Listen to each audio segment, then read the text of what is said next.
Ilara flees, Thorn's cruel grip looming. She crashes into an abandoned mountain cabin, desperate for sanctuary. "He means to claim me. He won't stop," she screams as the silent mountain man appears. He discerns a chilling truth in her panicked eyes. Now, the wilderness itself decides her fate. What happens when nature fights back? Ilara knew the stifling weight of Red Creek, a place where justice bent to the jingle of coin in Thorn's silk-lined pockets. She had seen the way his eyes, cold and calculating, would linger on her, turning her blood to ice. Each market day his shadow seemed to stretch longer, threatening to engulf her entirely. Her days were a tapestry of simple, hard work, mending torn garments for the few kind souls left in the town, tending a small patch of defiant herbs by the creek, and caring for her ailing mother, whose cough grew heavier with each passing winter. She cherished the quiet moments, the shared whispers of hope with her mother, the faint memory of her father's kind smile before the debt collectors came. She valued truth, kindness, and the small freedoms of her own thoughts, freedoms that Thorn now threatened to extinguish. The whispers in the town were like a suffocating shroud. They spoke of Thorn's boundless ambition, of how he had crushed lesser men, of women disappearing into his grand, isolated estate, never to be seen in Red Creek again. His claim on Ilara was not just a marriage of convenience, it was a public declaration of his power, a cruel display for all to witness.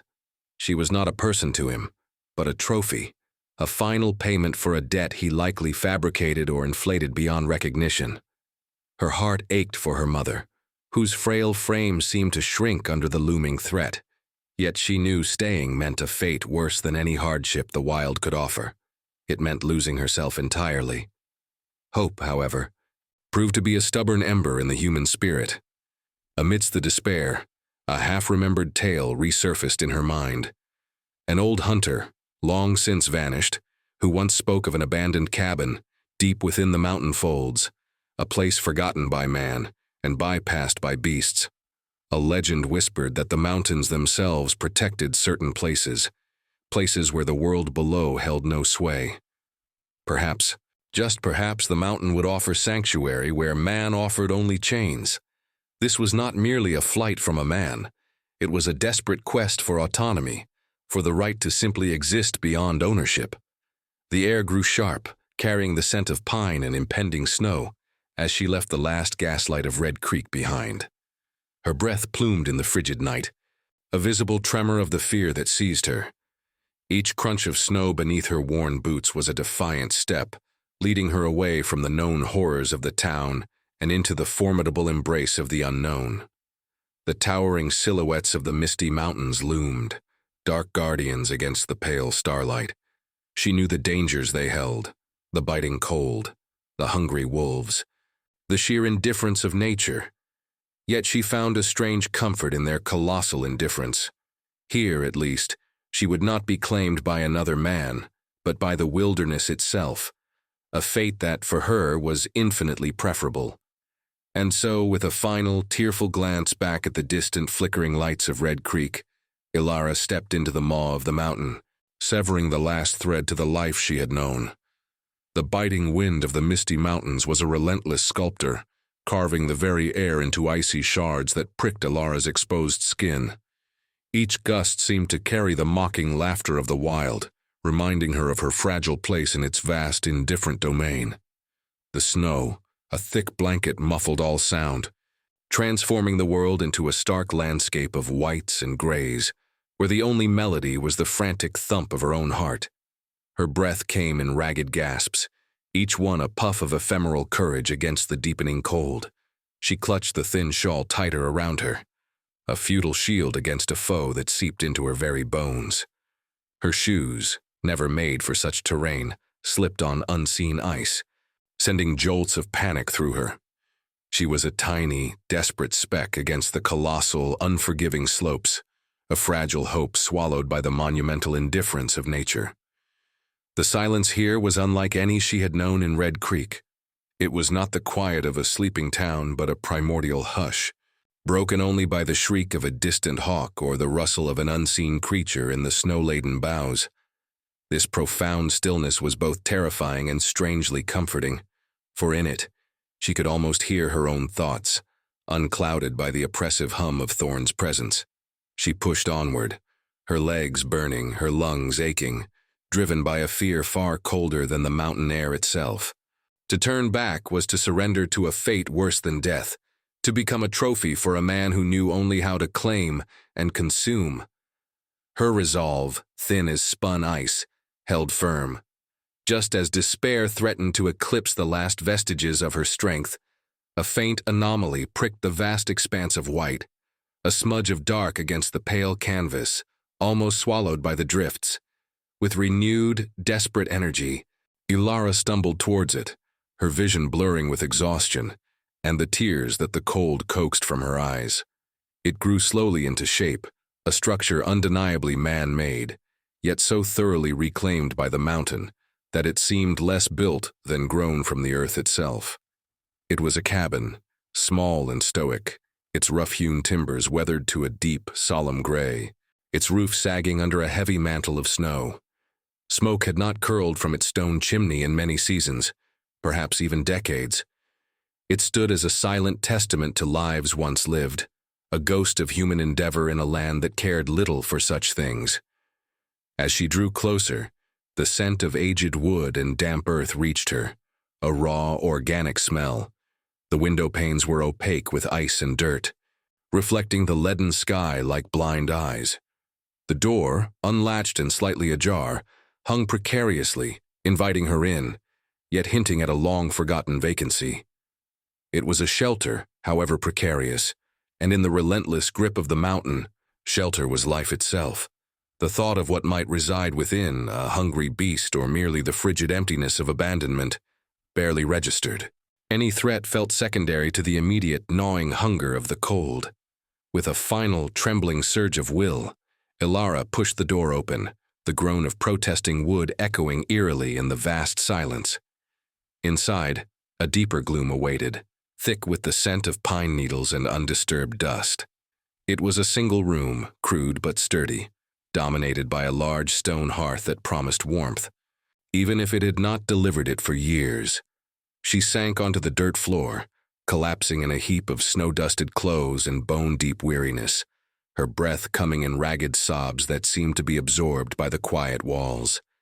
She was safe, for now, from Thorn, from Red Creek, from the predatory gaze that had haunted her. But this new sanctuary was merely a temporary reprieve, a fragile bubble against the vast, inhospitable world outside. As her eyes slowly adjusted to the dim light filtering through the grimy window, a strange detail caught her attention. On the rough-hewn table, beneath a thin veil of dust, sat a small, exquisitely carved wooden bird, its wings poised as if in mid-flight. Its craftsmanship was too delicate for the rugged simplicity of the cabin, too refined for a mere hunter's trinket. It felt out of place, almost a sentinel left behind, watching, and beneath it, pressed into the aged wood of the table, was a faint, almost invisible symbol, a single stark outline of a mountain peak, unlike any she had ever seen, yet resonating with an ancient silent power. It seemed to pulse with a hidden meaning, a whisper from the very heart of the wilderness itself, suggesting that this place, this forgotten cabin, might not be as abandoned as it seemed. The wind howled outside, a mournful lament, pressing against the flimsy door she had barely managed to shut.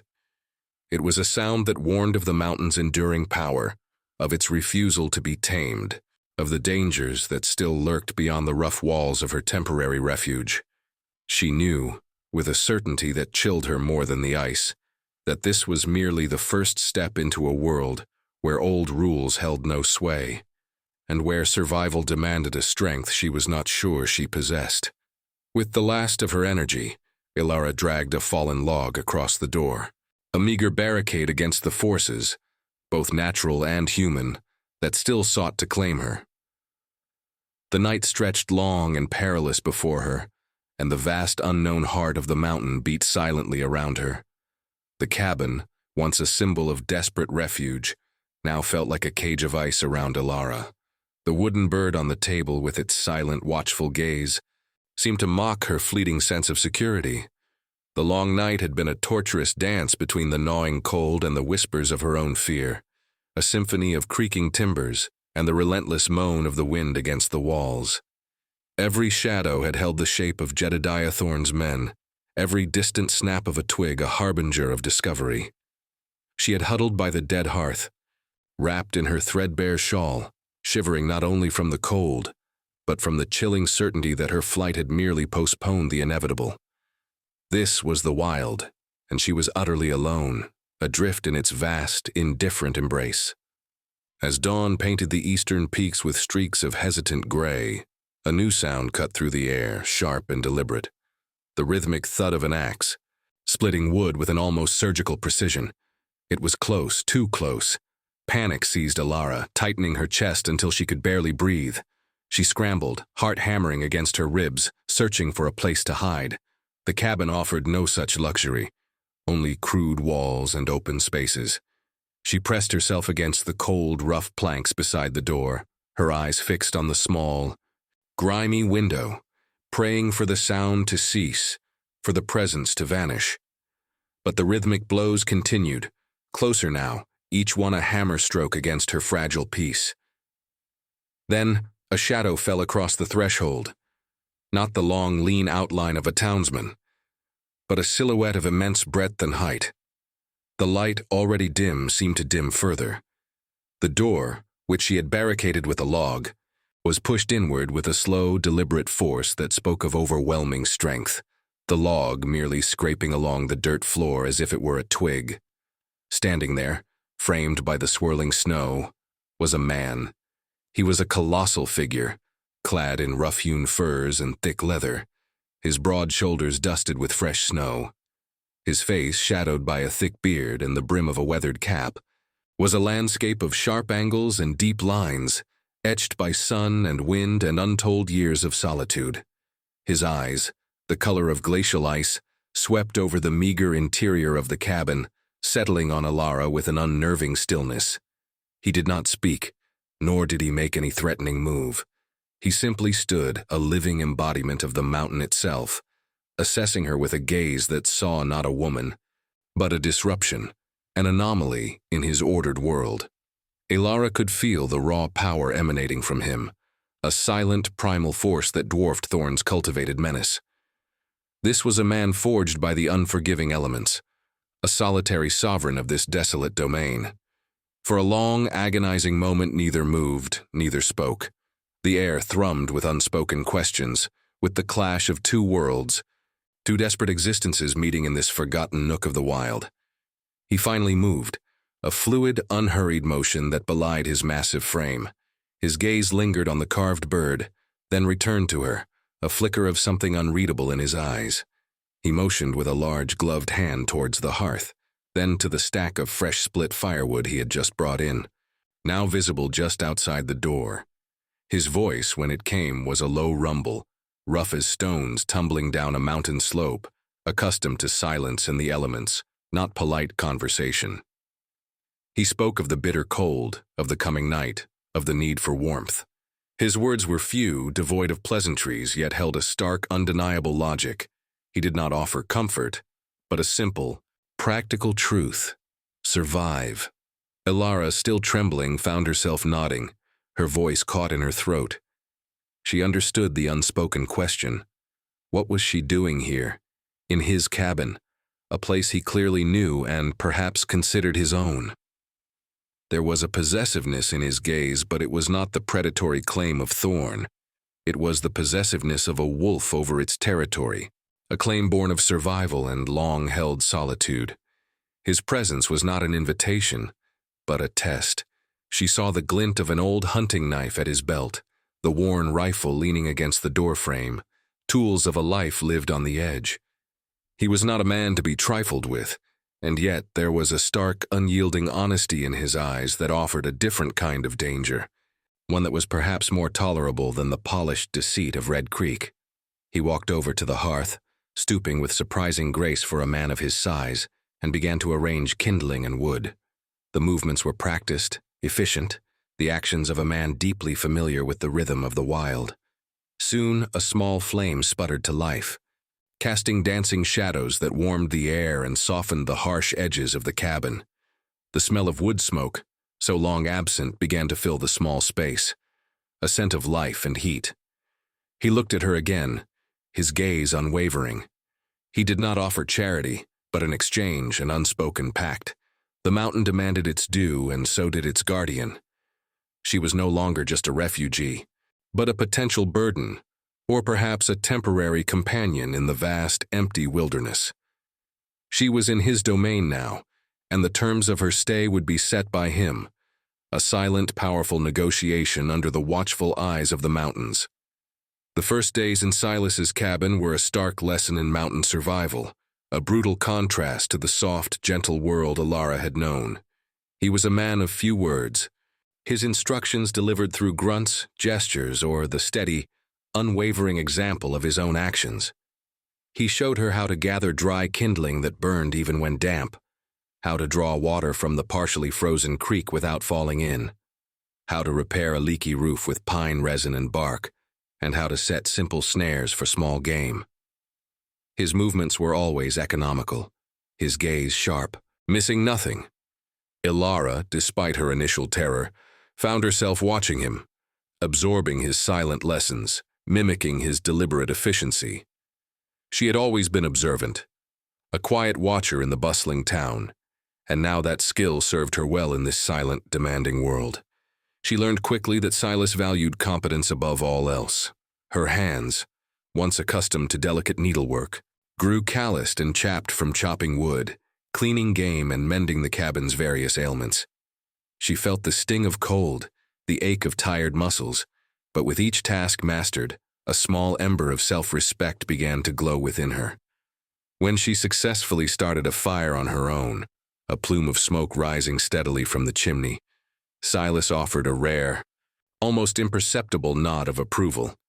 When she managed to patch a hole in her worn boots with a piece of cured hide he had given her, his eyes, usually so distant, held a flicker of something akin to curiosity. Slowly, painstakingly, she began to prove herself not as a helpless refugee, but as a capable survivor, earning her keep in this unforgiving landscape. Yet, it was not merely her burgeoning survival skills that began to subtly shift the atmosphere within the cabin. Ilara possessed a quiet tenacity, a gentle resilience that Silas, accustomed only to the harshness of the wild, had long forgotten existed. She was not strong like him, not built for brute force, but she brought a different kind of strength, a warmth that had nothing to do with firelight. One bitter evening, noticing the tears in his old hunting coat, she took it upon herself to mend it, using a needle and thread she had salvaged from her meager belongings.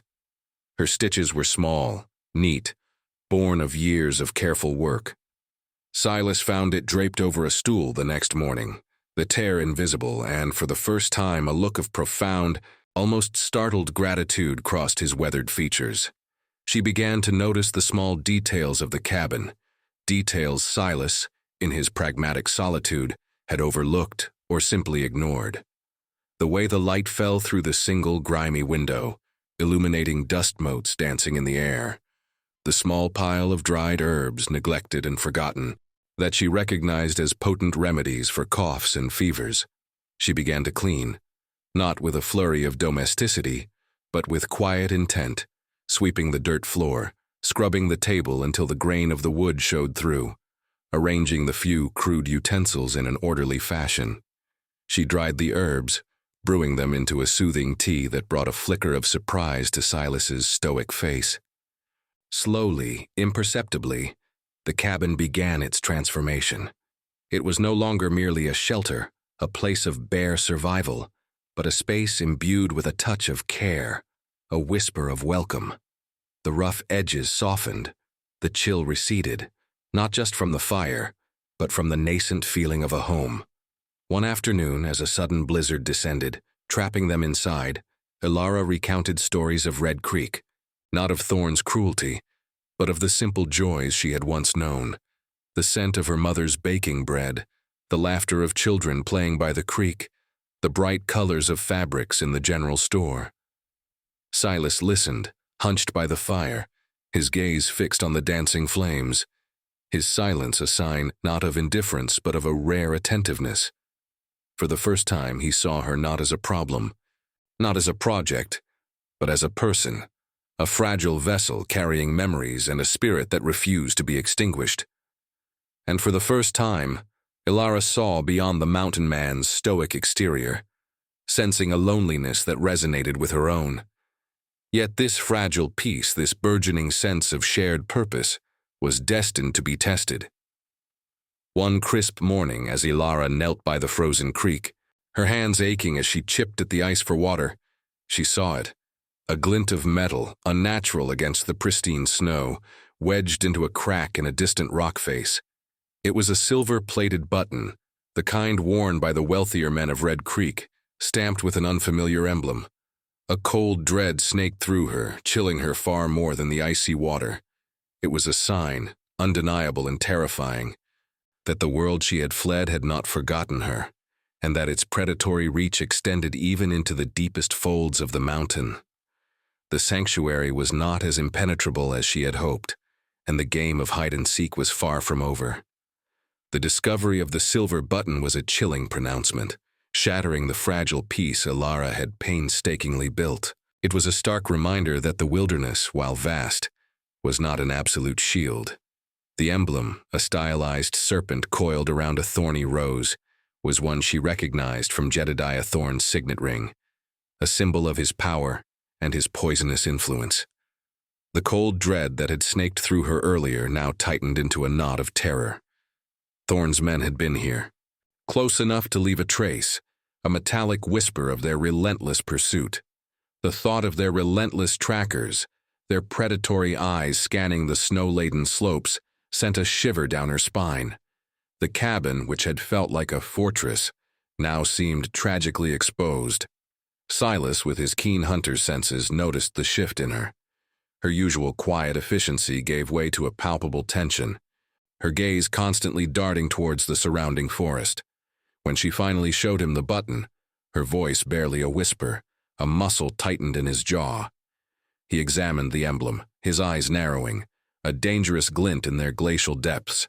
He knew the mark, knew the man, knew the kind of darkness it represented. He had long kept his distance from the affairs of the valley, content in his solitude. But the presence of Thorne's corruption, encroaching upon his sanctuary, stirred a dormant protectiveness within him. This was not merely an outsider's problem. It was a violation of his mountain's sanctity, a threat to the fragile life he had inadvertently begun to shelter. The days that followed were a silent, tense preparation. Silas moved with a renewed urgency, reinforcing the cabin, checking his traps with a watchful eye, his rifle never far from his grasp. Ilara, no longer paralyzed by fear, worked alongside him, her movements precise and determined. She gathered extra firewood, prepared dried provisions, and sharpened her salvaged knife, a small yet potent symbol of her resolve. The fear had not vanished, but it had transmuted into a steely purpose. She would not be taken easily. The mountain had taught her to fight, not with brute strength, but with resilience and a fierce will to survive. Then, a sudden, brutal turn of events. Silas, while checking a distant trapline, stumbled. The ice, hidden beneath a fresh dusting of snow, gave way, sending him tumbling down a shallow ravine. Ilara, hearing his distant cry, found him lying at the bottom, his leg twisted at an unnatural angle. A bone had snapped, a clean break that pierced the silent air with a sickening snap. Panic flared, cold and sharp. He was the protector, the stronghold. Without him, she was truly lost. But the raw, primal fear was quickly overridden by a surge of fierce determination. She would not abandon him, just as he had not abandoned her. With a strength she didn't know she possessed, Ilara carefully, painstakingly, helped Silas back to the cabin. The journey was agonizing, a testament to his stoic endurance and her desperate resolve. Back inside, the urgency of the situation was clear. His leg needed to be set, and quickly, or the cold and the pain would claim him. Silas, his face pale and etched with pain, gritted out instructions. Ilara, drawing on forgotten stories of village healers and her own innate gentleness, fashioned a splint from sturdy branches and strips of leather. Her hands, though trembling, moved with a surprising confidence as she carefully manipulated the bone back into place, the sickening crunch a sound she would never forget. Silas let out a guttural groan, his face slick with sweat, but he did not pull away. He trusted her, an unspoken bond forged in agony and necessity. For weeks, Ilara became his nurse, his provider, his silent guardian. She hunted small game, cleaned his wound, changed his bandages, and brewed the herbal teas she had salvaged, their bitter warmth soothing his feverish brow.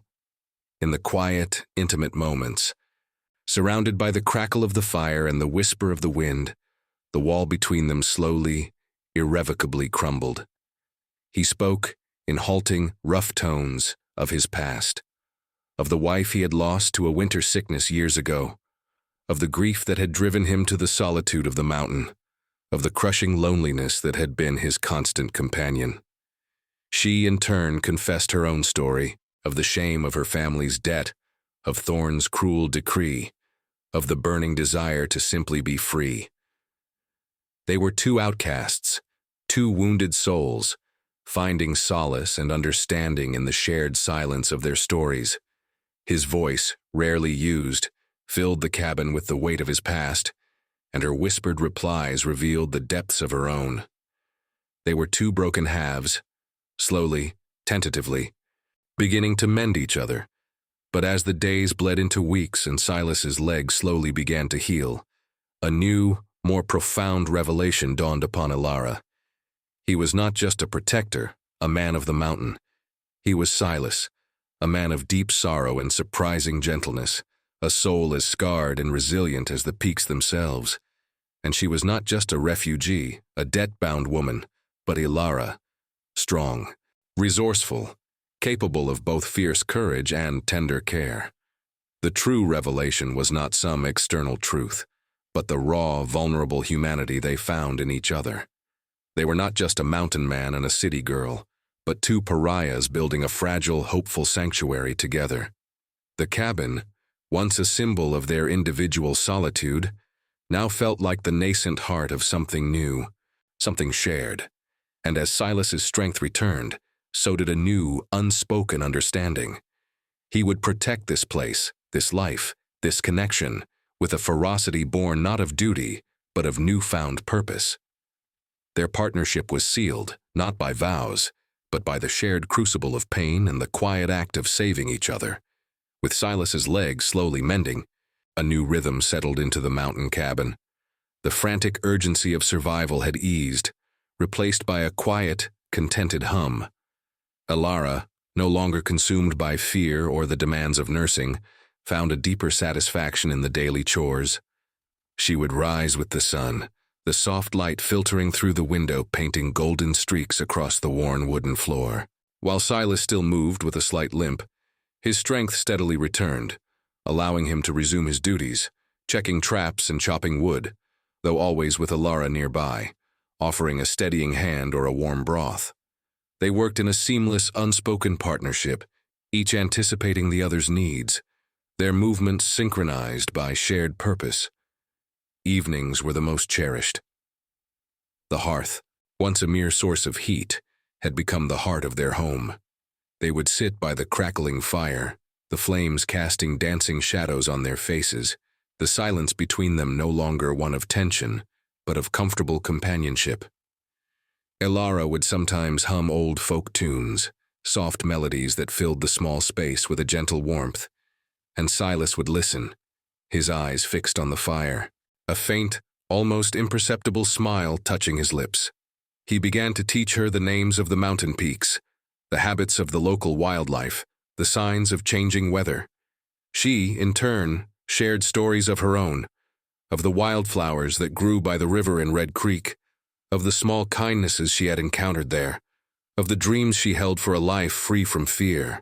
Their conversations were sparse, but each word was weighty, each shared glance a deepening thread in the fabric of their connection.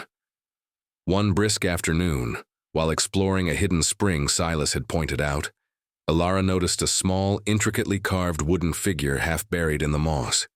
It was a miniature mountain goat, its horns spiraling with exquisite detail.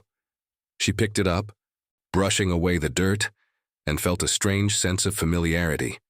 Later that evening, she showed it to Silas. His eyes widened, a rare flash of surprise.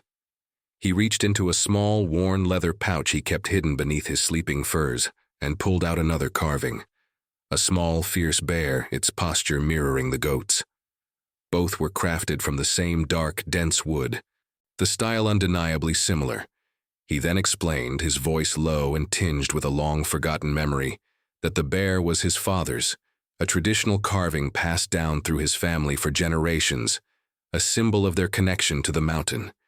He spoke of his mother, a gentle woman who would leave similar small tokens for him to find in the woods as a child, symbols of her love and a silent teaching of the mountain's enduring spirit.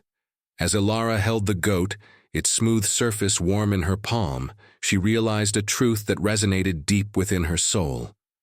The carving was identical to the one her own grandmother had told her about, a hidden symbol of their own family, a small token left by travelers for good fortune, passed down through generations. A strange, almost unbelievable connection. Their families, both driven by an innate pull to the mountains, had, in a way, been entwined long before their paths physically crossed. The mountain had not just brought them together, it had always been their silent, guiding matchmaker. This revelation deepened their bond, transforming their companionship into something more profound, a destiny whispered by the very stones of the mountain. They were not just two isolated souls, but the inheritors of a shared, ancient lineage drawn to this wild, secluded haven. The cabin, once a place of chance encounter, now felt like a preordained sanctuary, a haven meant for them alone. They were family not by blood but by spirit, by shared past, and by the undeniable pull of their intertwined fates. But the mountain, for all its beauty and solace, was a place of stark contrasts, and peace, no matter how profound, was often fleeting. One morning, as Silas prepared to check his traps, his gaze, usually fixed on the distant peaks, narrowed on a disturbance in the fresh snow near the lower trails. It was not the track of an animal, nor the familiar impression of his own boots. These were deeper, more numerous, heading steadily up the mountain, directly towards their hidden valley. The scent of wood smoke, carried on a sudden shift in the wind, also grew stronger, too distinct, too acrid to be their own. It was a sign unmistakable and chilling of an approaching threat, a shadow rising from the world below, poised to shatter the fragile haven they had so carefully built. The quiet calm was broken, replaced by the ominous drum of an encroaching storm. The tracks in the snow were bold, uncompromising, leaving no doubt as to their origin. These were the boots of men, heavy and numerous, stomping with a deliberate intent that spoke of pursuit, not exploration. Silas, his face hardening into a grim mask, pointed out the disturbing clarity of the imprints, a cruel irony against the pristine white. The scent of alien wood smoke, sharper and less wholesome than their own, now hung faintly in the crisp morning air, a tangible warning. Jedediah Thorne had found them. The world Alara had fled, with its laws bent by coin and its relentless pursuit of ownership, had finally extended its grasping hand into the heart of their sanctuary. A cold dread seeped into Alara's bones, a familiar terror that threatened to paralyze her. She remembered Thorne's cold, calculating eyes, the way he spoke of her as property, a debt to be collected. Her new life, the quiet peace she had found with Silas, the nascent home they had built, all of it now hung by a precarious thread. But this time, fear did not consume her. Instead, it ignited a fierce, protective fire deep within. She was no longer the trembling girl who fled Red Creek. She was Alara, a woman hardened by the mountain, tempered by shared hardship, and fiercely determined to defend the precious haven she had found. She would not allow Thorne to destroy it, not now that she had tasted true belonging. Silas, his limp barely noticeable in his urgency, moved with the quiet efficiency of a seasoned warrior preparing for battle. He reinforced the cabin door with heavy timber, checked the load in his rifle, and sharpened his hunting knife to a razor's edge. He knew the mountain's secrets, its hidden passes and treacherous ravines, and now he would use them all to protect what was his. His solitude had ended the moment Alara stepped into his life, and now he would stand as an unyielding barrier between her and the darkness that pursued her. His eyes, usually so impassive, burned with a silent, dangerous resolve. This was his territory, and he would not permit its violation. As the sun began its slow descent, casting long, menacing shadows across the snow, the first figures emerged from the tree line. 3 men clad in the thick, dark coats of Thorn's hired thugs, their faces grim and unyielding, their rifles slung casually over their shoulders. They approached the cabin with the arrogant confidence of those accustomed to compliance, their presence an ugly stain on the pristine landscape. One, a burly man with a scarred cheek, stepped forward, his voice echoing unnaturally in the mountain quiet, demanding Alara's surrender. He spoke of Thorn's claim, of the law, of their right to take her. But it was Silas who answered, his voice a low, gravelly rumble that seemed to emanate from the very earth beneath them. He stood framed in the cabin doorway, an imposing figure of silent defiance. He did not raise his rifle, nor did he make a move to attack. He simply stated with an unwavering authority that chilled the mountain air, that the law they invoked held no sway here. This was his mountain, his sanctuary, and no one would be taken from it against their will. The sheer force of his conviction, the unspoken promise of his formidable presence, gave the thugs pause. They were men of violence, but they were also men of profit, and the cost of confronting Silas, the mythical mountain man, seemed suddenly steep. Yet as the burly man hesitated, his gaze shifted beyond Silas, towards a faint movement in the tree line further up the slope. Alara, watching from the shadows of the cabin, saw it too. A 4th figure, smaller, more agile, moving with a familiar, predatory grace. It was Elias, Thorn's personal enforcer, a man known for his cunning and his cruelty. And beside him, moving with surprising stealth, was Old Man Hemlock, a trapper from Red Creek, a man Silas had once shared stories with, a man who had always seemed to live by the mountain's code. Hemlock's face was grim, his eyes avoiding Silas's, a silent testament to betrayal. The primary threat was not acting alone. It was a layered deception, an inside track bought with Thorn's gold. The revelation of Hemlock's complicity was a bitter blow, a betrayal that cut deeper than any physical threat. It meant their sanctuary was compromised not just by force, but by a cunning born of intimate knowledge. The stakes had risen dramatically. Alara knew, with a painful clarity, that to fight was to put Silas and their fragile home in mortal danger. To defend her was to invite a war he might not win, not against Thorn's endless resources and now, his insidious deception. Her decision, swift and agonizing, formed in the crucible of her heart. She would not allow the very man who had saved her to be destroyed for her sake. The mountain might be his, but her fate was her own to reclaim, even if it meant a terrible sacrifice. The moment was suspended in the crisp mountain air, a silent standoff between 2 worlds. The burly henchman, emboldened by the arrival of Elias and the betrayer Hemlock, smirked, his rifle now pointed directly at Silas. "She's coming with us, old man," he growled, his voice thick with the certainty of victory. Elias, his eyes cold and calculating, stepped forward, a glint of cruel amusement on his face. He held a small, wickedly sharp hunting knife, a silent promise of pain. The odds were stacked against them, a mountain man against 4, one of them a cunning local who knew the terrain. But before Silas could make a move, before the confrontation could descend into a brutal, unequal brawl, Alara stepped forward, emerging from the shadows of the cabin. Her voice, though trembling, was clear and resolute. "I will go with you," she stated, her gaze fixed on Elias. "On one condition." The henchman looked surprised. Elias's cruel smile faltered, and even Hemlock shifted uncomfortably. Silas behind her let out a low, warning growl, but Alara stood her ground, her spine rigid with a newfound courage. "Silas is to remain unharmed. If you touch him, if you harm this place, I swear I will ensure you regret it for the rest of your miserable lives."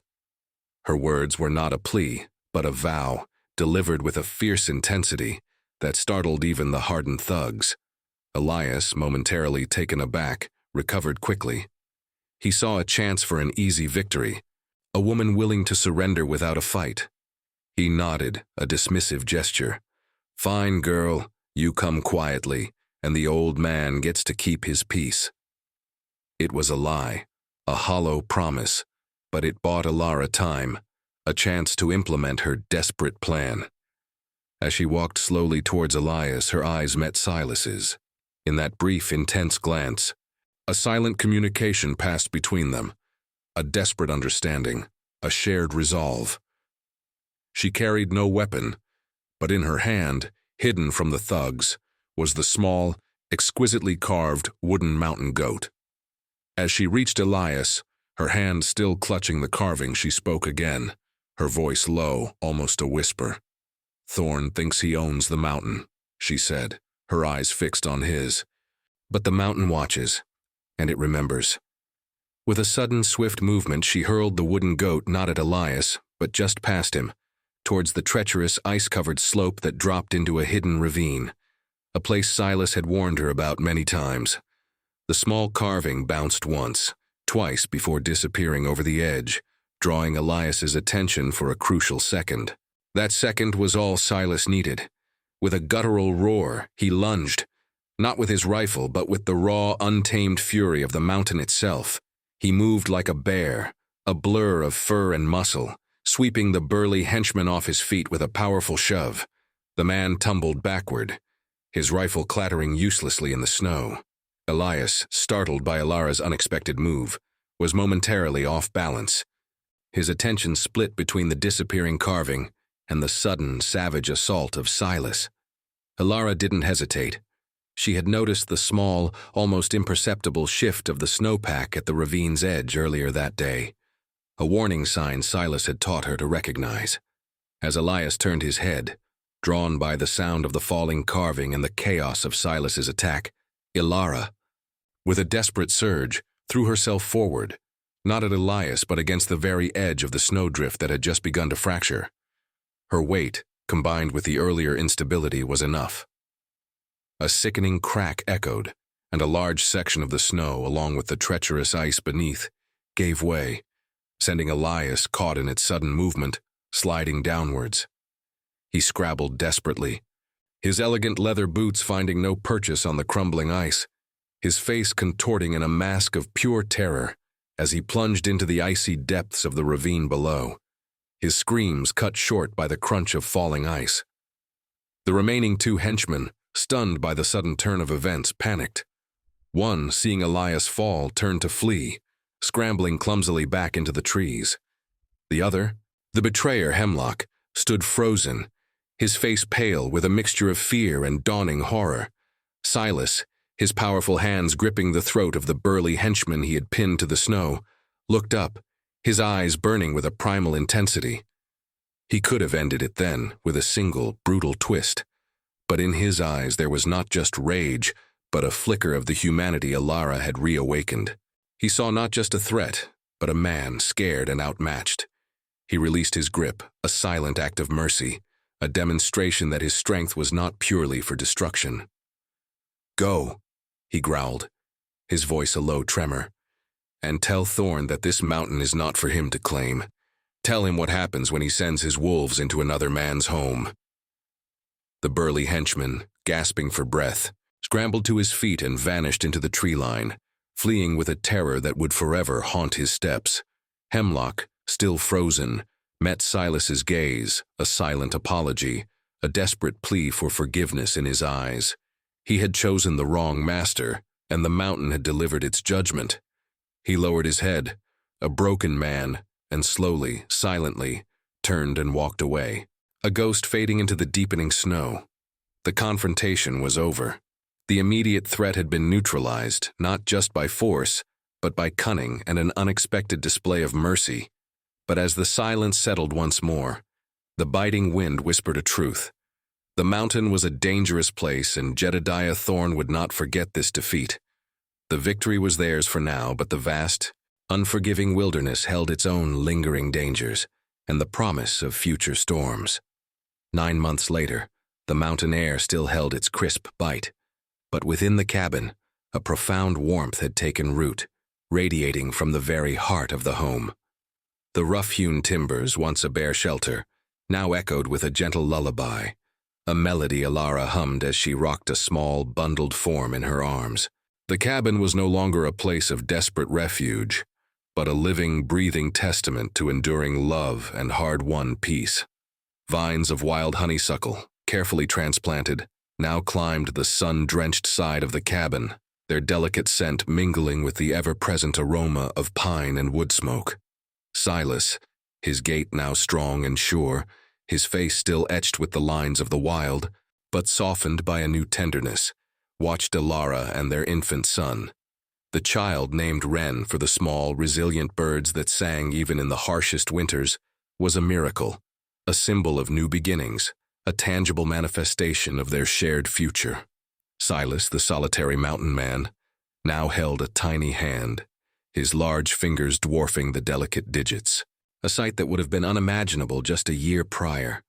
His home, once an empty echo of a past he wished to forget, was now filled with the gentle sounds of life, laughter, and the soft cooing of a newborn. Ilara, her face radiant, her eyes reflecting the contented glow of the hearth, was a different woman entirely. The fear had receded, replaced by a quiet strength and an unshakable sense of belonging. She was no longer running, she was building. One afternoon, as Silas worked diligently on a new, sturdier fence for their small, burgeoning garden patch, Ilara discovered a hidden compartment beneath a loose floorboard in the cabin, a space she had overlooked in her earlier cleaning. Inside, carefully wrapped in aged deerskin, was a collection of faded parchments and a small, leather-bound journal. The parchments were old deeds, not for land in Red Creek, but for a vast tract of mountain wilderness, including the very valley where their cabin stood. The names on the deeds were ancient, stretching back generations, and among them she recognized familiar family names, Silas's ancestors, and, to her astonishment, a faint, almost illegible entry bearing a variation of her own grandmother's maiden name. The journal, written in a spidery, elegant hand, detailed the history of the deeds. It spoke of a time when the mountain was a shared sanctuary for families seeking refuge from the encroaching, corrupting influences of the growing towns below. It spoke of a hidden community, a found family of outcasts and wanderers, fiercely independent, bound not by law but by mutual aid and respect for the land. The journal was Silas's great-grandmother's, a woman who had, long ago, offered refuge to Ilara's own ancestors, travelers seeking peace in the wild. The mountain was not just a hiding place, it was a legacy, a living trust passed down through generations to those who truly understood its value beyond ownership. Their meeting, their connection, was not merely fate, but the echo of an ancient promise, a weaving of destinies that had always been destined to reunite. The revelation brought a profound sense of peace. Thorne's claims, his petty ownership, seemed to shrink into insignificance against the backdrop of such ancient, enduring ties. Ilara and Silas were not just building a new life, they were rekindling an old one, honoring a tradition of sanctuary and community in the heart of the wild. Their act of finding each other, of protecting their home, was a continuation of a silent, fierce resistance against the encroaching world of greed and control. As the sun set, painting the sky in hues of fiery orange and deep violet, Silas held Wren in his arms, the infant's small hand gripping his beard. Ilara stood beside them, her arm linked through his, gazing out at the vast, unchanging majesty of the mountains. The wind whispered through the pines, a timeless voice carrying the message of their endurance. The true strength, Wood Ponder, was not found in grand battles or material wealth, but in the quiet courage of two souls choosing to build a life together, brick by brick, act by act of kindness, against the indifferent forces of the world. Home was not a fixed address on a dusty deed, but a feeling forged in mutual respect, in shared burdens, and in the unwavering belief that belonging could be found, even in the most isolated corners of the earth. And true family, the kind that truly endures, was not always found through blood, but through the profound, unyielding choice to protect, to heal, and to love, creating a legacy that would echo through the valleys and peaks for generations to come. The mountain had given them more than shelter, it had given them a future wild and free. Did you enjoy this journey? Tell us from what corner of the world you're watching this story from. Leave your comment, and to make sure you don't miss the next adventure, subscribe to the channel.